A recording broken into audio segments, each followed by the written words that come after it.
Jamida teacher, ഈ ബംഗ്ലാദേശിലെ സാഹചര്യം മാത്രമല്ല, അഫ്ഗാനിസ്ഥാൻ അതുപോലെ തന്നെ പാകിസ്ഥാനൊക്കെ നോക്കിക്കഴിഞ്ഞാൽ, നേരത്തെ ഞാൻ അബ്ദുള്ളയോട് ഈ ചോദ്യം ചോദിച്ചിരുന്നു. അവിടെയൊക്കെ ഈ മതന്യൂനപക്ഷങ്ങളുടെ ജനസംഖ്യ വളരെ ഗണ്യമായി കുറയുകയാണ്. ഇപ്പോൾ ബംഗ്ലാദേശിൻ്റെ കണക്കുകൾ തന്നെ നോക്കുമ്പോൾ 1947 രാഷ്ട്ര വിഭജനത്തിന് ശേഷമുള്ള 1951 ആദ്യ സെൻസസ് പ്രകാരം ബംഗ്ലാദേശിൽ ഏതാണ്ട് 23% ഹിന്ദുക്കളുണ്ട്.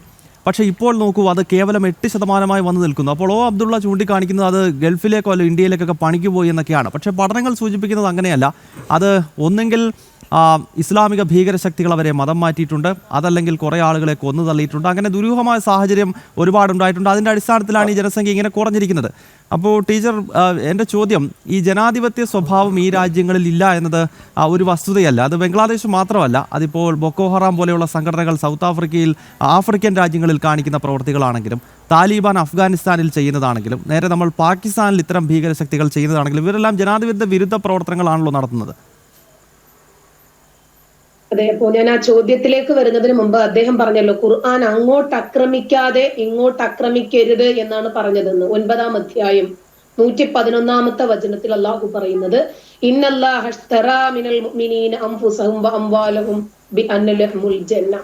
നിങ്ങൾക്ക് ഞാൻ സ്വർഗം തരാം. ഒരു പ്രകോപനവും ഇല്ലാതെയാണ് ആ വചനം ഇറങ്ങുന്നത്. ആ വചനത്തിൽ അള്ളാഹു പറയാണ്, നിങ്ങൾക്ക് 2 ദൗത്യങ്ങളാണുള്ളത്.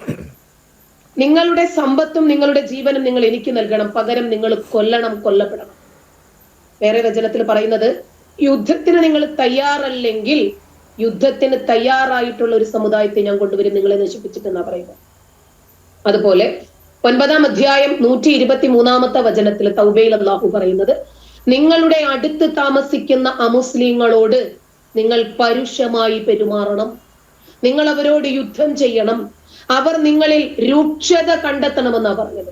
ഇതിനകത്ത് എന്തു മാനവികതയാണുള്ളത് എന്ന് എനിക്കറിയില്ല. പിന്നെ ഔറംഗസീബും ടിപ്പുവും മുഗൾ രാജാക്കന്മാരും ഒക്കെ ഒന്നൊടുക്കിയതിന്റെ ചരിത്രമൊന്നും നമ്മളെ കൊണ്ട് പറയുന്നില്ല. ടിപ്പു എഴുതിയ എല്ലാ തരത്തിലുള്ള കത്തുകളും ഇന്ന് ലഭ്യമാണ്. 10,40,000-ഓളം അമുസ്ലിങ്ങളെ നിരത്തി മുഴുവനെ നിർത്തിയിട്ട് ലിംഗാഗ്ര ചർമ്മം ഛേദിച്ച കഥകളൊന്നും നമ്മളെ കൊണ്ട് പറയിപ്പിക്കണ്ട.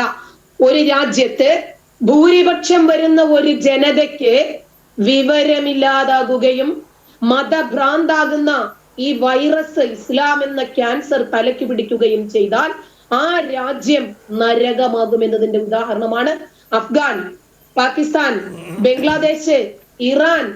ഇന്ത്യയിലെ തന്നെ നമ്മൾ കാണുന്നില്ലേ, വിവിധ സ്റ്റേറ്റുകൾ എടുത്തു നോക്കിയാൽ ഏറ്റവും കൂടുതൽ സമാധാനമില്ലാത്തതും ആ പ്രദേശത്തുള്ള ന്യൂനപക്ഷങ്ങൾക്ക് ജീവിക്കാൻ സാധിക്കാത്തതും എന്തുകൊണ്ടാ?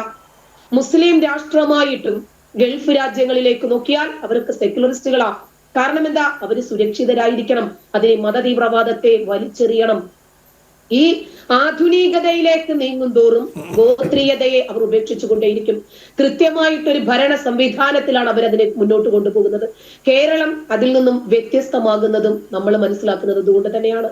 ഖുർആാനിനെയും പ്രവാചകനെയും വിമർശിച്ചതിന്റെ പേരില് ബംഗ്ലാദേശിൽ കൊല ചെയ്യപ്പെട്ട ദിബു ചന്ദ്രദാസ് എന്ന വ്യക്തിയുടെ മൃതദേഹം പൊതുമധ്യത്തിൽ കത്തിക്കുന്നതിലുണ്ട് അവരുടെ ഭീകരത. രഞ്ജിത് ശ്രീനിവാസന്റെ മൃതദേഹം ഒരൊറ്റയടിക്ക് തന്നെ ആദ്യം പോയവൻ അടിച്ച് തകർത്തത് ആ തലയോട്. വീണ്ടും പോയ 13 ആളുകളും, 2 പേര് സെക്യൂരിറ്റികളായിരുന്നു, 13 പേരും കൊണ്ടുപോയ ആയുധം ആ മൃതദേഹത്തോട് വാശിയോടെ വൈരാഗ്യത്തോടെ അവരുടെ അരിശം തീരുവോളം അരിഞ്ഞത് ഇസ്ലാമിന്റെ സമാധാനമാണ്. അവർ നിങ്ങളിൽ രൂക്ഷത കണ്ടെത്തണം എന്ന് ഖുർആൻ പറഞ്ഞ വചനം. ന്യൂനപക്ഷങ്ങള് എവിടെയാണ് ഇസ്ലാമിക രാജ്യങ്ങളിൽ സമാധാനത്തോടു കൂടി ജീവിച്ചിട്ടുള്ളത്?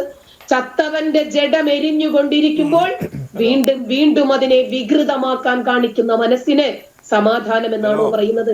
കാശ്മീർ താഴ്വരയില് തീവ്രവാദ പ്രവർത്തനം ശക്തിപ്പെട്ടതിന് ശേഷം ജമാഅത്തെ ഇസ്ലാമിയുടെ സ്വാധീനം എത്രമാത്രം വളർന്നു എന്ന് നമ്മൾ കാണുന്നുണ്ട്. താഴ്വരയിലെ ഏറ്റവും ശക്തമായിട്ടുള്ള തീവ്രവാദി ഗ്രൂപ്പുകൾ ഏതാണ്?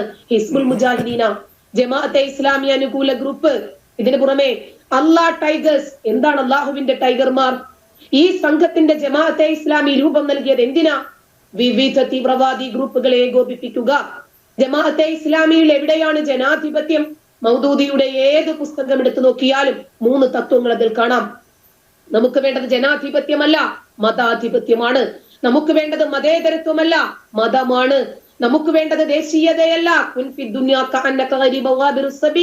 ഇവിടെ നീ ഒരു വഴിയാത്രക്കാരനെ പോലെ, ഒരു വിദേശിയെ പോലെ ജീവിക്കണം. അതുകൊണ്ട് നമുക്കൊരിക്കലും സ്വദേശാഭിമാനം പാടില്ല. രാഷ്ട്രീയ മേഖലയില് കാശ്മീരില് 13ഓളം സംഘടനകൾ ചേർന്ന് തഹ്രീക്ക് ഹുരിയത്തെ കാശ്മീർ, എന്തിനാണ്? കാശ്മീരിന് സ്വാതന്ത്ര്യം ഉണ്ടാക്കി കൊടുക്കുക എന്ന പേരില് ഒരു മുന്നണിക്ക് രൂപം കൊടുത്തു. ഈ ഗ്രൂപ്പിലെ ഏറ്റവും വലിയ സംഘടന ഏതാണ്? ജമാഅത്തെ ഇസ്ലാമി. ബംഗ്ലാദേശിനെ ഇന്ന് അരിഞ്ഞു മുറുക്കിക്കൊണ്ടിരിക്കുന്ന, അമുസ്ലിങ്ങളെ കൊന്നൊടുക്കിക്കൊണ്ടിരിക്കുന്ന പ്രസ്ഥാനമേതാ? ജമാഅത്തെ ഇസ്ലാമി. അവിടെ ലോകത്ത് 50-ലധികം മുസ്ലിം രാഷ്ട്രം ഉണ്ടായിട്ടും എന്തുകൊണ്ടാണ് ബംഗ്ലാദേശിലെ ഒരു സ്ത്രീ ഭരണാധികാരി ജീവനിൽ ഭയന്ന് ഇന്ത്യ എന്ന മതേതര രാജ്യത്ത്, സനാതന ധർമ്മം സ്വീകരിക്കുന്ന ഒരു രാജ്യത്ത് അഭയം തേടിയത്? എന്തുകൊണ്ടാ? അതും ഭാരതത്തിലെ മുസ്ലിങ്ങൾ വർഗീയതയാരോപിക്കുന്ന, മുസ്ലിം വിരുദ്ധനാണ് എന്ന് പറയുന്ന നരേന്ദ്രമോദി ഭരിക്കുന്ന ഭാരതത്തിലാണ് തനിക്ക് സുരക്ഷിതത്വം എന്ന് എന്തുകൊണ്ടാണ് ഒരു സ്ത്രീ വിശ്വസിച്ചത്? ഒരു മുസ്ലിം രാഷ്ട്രവും അവിടേക്ക് വരൂ, ഞങ്ങൾക്കൊപ്പമുണ്ട്, നിങ്ങൾക്കൊപ്പമുണ്ട് ഞങ്ങൾ എന്ന് പറഞ്ഞ് നമ്മൾ കേട്ടിട്ടില്ലല്ലോ. അപ്പോ നരേന്ദ്രമോദി എന്ന ഭരണാധികാരിയിൽ അവർ വിശ്വസിച്ചു. അതുകൊണ്ട് തന്നെയാണ് ബംഗ്ലാദേശിന്റെ മുൻ മുഖ്യമന്ത്രി, പ്രധാനമന്ത്രിയായിട്ടുള്ള ഷെയ്ഖ് ഹസീനയുടെ മകനടക്കം നരേന്ദ്രമോദിയെ അഭിസംബോധന ചെയ്തത് രാജ്യസ്നേഹി എന്നാണ്. ഇവിടെ നമ്മള് ചെങ്കോട്ടയിൽ കണ്ടില്ലേ വൈറ്റ് കോളർ ഭീകരത? ഇദ്ദേഹം പറയുന്നു, ഞാൻ അവിടെ പോയിട്ടുണ്ട്, ഇവിടെ പോയിട്ടുണ്ട്, മറ്റിടത്ത് പോയിട്ടുണ്ട്. ലോകത്തിന്റെ ഏത് നെറുകയിൽ പോയിരുന്നാലും ശരി, നിങ്ങൾ ഡോക്ടർ ആകട്ടെ, എഞ്ചിനീയർ ആകട്ടെ, കളക്ടർ ആകട്ടെ, പ്രൊഫസർ ആകട്ടെ, നിങ്ങളുടെ തലയ്ക്കുള്ളിലുള്ളത് ഈ മാരകമായിട്ടുള്ള ഇസ്ലാം എന്ന വൈറസ് ആണെങ്കിൽ അവിടെ നിങ്ങൾ പൊട്ടിത്തെറിക്കാൻ ശ്രമിക്കും, ഒരു സംശയവുമില്ല. അതാണ് നമ്മൾ കണ്ട വൈറ്റ് കോളർ ഭീകരത, ചെങ്കോട്ട ഭീകരാക്രമണത്തില്. ഇപ്പൊ ഓസ്ട്രേലിയയിലെ ബോണ്ടി ബീച്ചിൽ എന്താ നടന്നത്? ജിഹാദിന്റെ അർത്ഥം എന്താണ് എന്ന് ഇവരെയൊക്കെ അങ്ങോട്ട് വിട്ടാൽ അവർ പറഞ്ഞു കൊടുക്കും. അത് കഴിഞ്ഞ് Pakistan, Bangladesh, Afghanistan, Iran, Iraq, Lebanon, Syria, Palestine, Egypt, Nigeria, Somalia, എത്ര വേണം? യൂറോപ്പ്, അമേരിക്ക, ഇവിടെയൊക്കെ ഇവര് പ്രയോഗിച്ചത് എന്താ? ഒരു കയ്യിൽ പൊത്തകം, മറുകൈയിൽ ആയുധം. 1400 വർഷങ്ങൾക്ക് മുമ്പുള്ള ഒരു ഗോത്ര നേതാവ് എന്താണോ പഠിപ്പിച്ചത് അത് പ്രാവർത്തികമാക്കാൻ വേണ്ടിയിട്ട് ഇറങ്ങി തിരിച്ചിരിക്കുക. എന്തിനാണ് ഇത് കേരളത്തിൽ ചർച്ച ചെയ്യുന്നത് എന്നോർത്ത് ഞെട്ടണ്ട. ഇത് വംശീയതയാണ്. ഇത് ഒരു വിഭാഗം ആളുകളെ ഇല്ലാതാക്കുന്നതിന് വേണ്ടി മനഃപൂർവം ഉണ്ടാക്കിയ ഒരു ആശയമല്ല. 1400 കൊല്ലങ്ങൾക്ക് മുമ്പ് അങ്ങ് സൗദിയിൽ ഉത്ഭവിച്ചതാ. ഇത് തന്നെയായിരുന്നു. നമ്മൾ ഏതാനും മാസങ്ങൾക്ക് മുമ്പ് ഇസ്കോൺ കണ്ടില്ലേ? എന്തായിരുന്നു അവിടെ? ഷെയ്ഖ് ഹസീനയുടെ അവാമി ലീഗിനെ പരാജയപ്പെടുത്തി കഴിഞ്ഞ ഉടനെ ഇവർ ആർക്കെതിരെയാണ് തിരിഞ്ഞത്? അവിടെയുള്ള ഹിന്ദുക്കൾക്കെതിരെ. എന്നിട്ട് ഇസ്കോണിന്റെ അദ്ദേഹത്തെ, ചിന്മയ് കൃഷ്ണദാസിനെ അറസ്റ്റ് ചെയ്യുക മാത്രമല്ല ചെയ്തത്, അദ്ദേഹത്തിന് വേണ്ടി വാദിക്കാൻ വന്ന വക്കീലിനെ പോലും ഇവരേത് രൂപത്തിലാണ് ക്രൂരമായി പീഡിപ്പിച്ചതെന്ന് കണ്ടതാണ് നമ്മൾ. ബംഗ്ലാദേശിലെ ന്യൂനപക്ഷ വേട്ടയെ കുറിച്ച് പറയാൻ നമ്മുടെ നാട്ടിൽ ആർക്കും സാധിക്കുന്നില്ല. എന്തുകൊണ്ടാണ്? അപ്പുറത്ത് നിൽക്കുന്നത് താടിയും തലപ്പാവും വെച്ച ഒരു പ്രത്യേക മതവിഭാഗക്കാരായതുകൊണ്ടാ. അതുകൊണ്ട് എന്തും പറ്റും. അതൊന്നും ഇനി ഇവിടെ നടക്കില്ല. കാരണം ഖുർആൻ എല്ലാവർക്കും അറിഞ്ഞുപോയി. വേദം നൽകപ്പെട്ടവരുടെ കൂട്ടത്തിൽ അള്ളാഹുവിലും അന്ത്യദിനത്തിലും വിശ്വസിക്കാതിരിക്കുകയും അള്ളാഹുവും അവന്റെ ദൂതനും നിഷിദ്ധമാക്കിയത് നിഷിദ്ധമായി ഗണിക്കാതിരിക്കുകയും സത്യമതമായ ഇസ്ലാമിനെ മതമായിട്ട് അംഗീകരിക്കാതിരിക്കുകയും ചെയ്യുന്നവരോട് നിങ്ങൾ യുദ്ധം ചെയ്യണം എന്ന് പഠിപ്പിക്കുന്ന ഈ ഖുർആനില് എന്ത് തരത്തിലുള്ള മാനവികതയുണ്ടെന്നാ പറയുന്നത്? 9-ാം അധ്യായം 29-ാമത്തെ വചനം ഇത് തന്നെയാണ്. 1986 ഡൽഹിയിലെ മെട്രോപൊളിറ്റൻ കോടതിയിൽ ജസ്റ്റിസ് ലോഹത്ത് എഴുന്നേറ്റ് നിന്നുകൊണ്ട് ചോദിച്ചു, ഈ പുസ്തകം എങ്ങനെയാണ് ദൈവത്തിന്റെ പുസ്തകമാകുന്നത്? അന്യമത വിരുദ്ധതകളും കൊള്ളയും കൊലയും കലാപവും ബലാത്സംഗങ്ങളും ഒക്കെ നിറഞ്ഞു നിൽക്കുന്ന ഈ കിതാബ് ഇതെങ്ങനെയാണ് ദൈവത്തിന്റെ പുസ്തകമാകുന്നത്? എന്നിട്ട് അദ്ദേഹം ഒരു ജഡ്ജ്മെന്റ് കൂടി പാസാക്കി.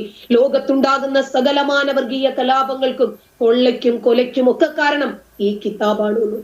ഈ കിതാബാണെന്ന കാരണം മുഹമ്മദ് നബി പഠിപ്പിച്ചത് എന്താ?